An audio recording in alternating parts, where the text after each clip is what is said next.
বিসমিল্লাহির রহমানির রহিম। সর্বক্ষণ আল্লাহকে স্মরণ করে আর বিশ্ব নবী সুন্নত মেনে চলি। প্রিয় বন্ধুরা, ফার্স্ট এইড এমআরটি চ্যানেল থেকে আজকের আলোচনা ট্যাবলেট এসকিট। প্রতিটি ট্যাবলেটে আছে কিটোটোফেন ফিউমারিড বিপি, যা 1 মিলিগ্রাম কিটোটোফেন এর সমতুল্য।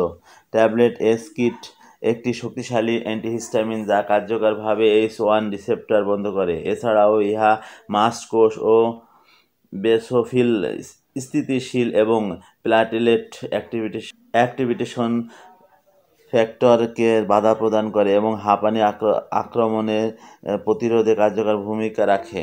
ট্যাবলেট এসকিট একটি কিটোটোফেন গ্রুপের ওষুধ প্রস্তুতকারক কোম্পানি শরীফ ফার্মাসিউটিক্যাল লিমিটেড। ইহার কার্যকারিতা, সেবনবিধি, পার্শ্ব প্রতিক্রিয়া ও সতর্কতা সম্পর্কে বিস্তারিত আলোচনা করব।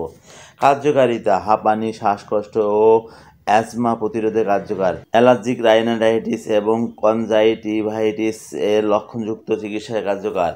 শারীরিক অ্যালার্জি জাতীয় ঠান্ডা, সর্দি, নাক দিয়ে পানি পড়া, চোখ দিয়ে পানি পড়া, ঠান্ডা, খুসখুসি, কাশি ইত্যাদি কার্যকর। সেবনবিধি: 12 বছর ও 12 বছরের ঊর্ধ্বে একটি ট্যাবলেট দিনে 2 বার খাবার পর খেতে হবে। প্রাপ্তবয়স্ক অর্থাৎ 18 বছরের ঊর্ধ্বে 1-2টি ট্যাবলেট দিনে 2 বার খাওয়ার পর খেতে হবে অথবা একজন চিকিৎসকের পরামর্শ অনুযায়ী সেবন করতে হবে। পার্শ্ব প্রতিক্রিয়া: চিকিৎসা শুরুর প্রথম কয়েকদিন ঘুম ঘুম ভাব এবং মুখগহ্বরে শুষ্কতা, সামান্য মাথা ঘোরা ভাব হতে পারে। ওষুধ ব্যবহারের কিছুদিন পর এই সমস্যা থাকবে না। সতর্কতা: এই ওষুধ সেবনকালীন যানবাহন ও যন্ত্রপাতি চালনায় সম্পর্কে রোগীদের সতর্কতা অবলম্বন করতে হবে। অ্যালকোহল জাতীয় পানীয় পরিহার করতে হবে।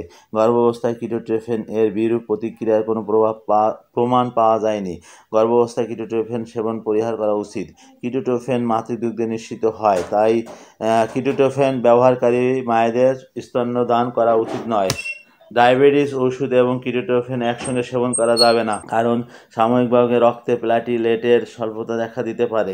অতিরিক্ত মাত্রায় সেবনের ফলে দ্বিধাগ্রন্থতা, তন্দ্রাচ্ছন্নতা, মাথা ব্যথা, নাড়ির নিম্ন গতি, শ্বাস প্রশ্বাসের সমস্যা ইত্যাদি দেখা যায়।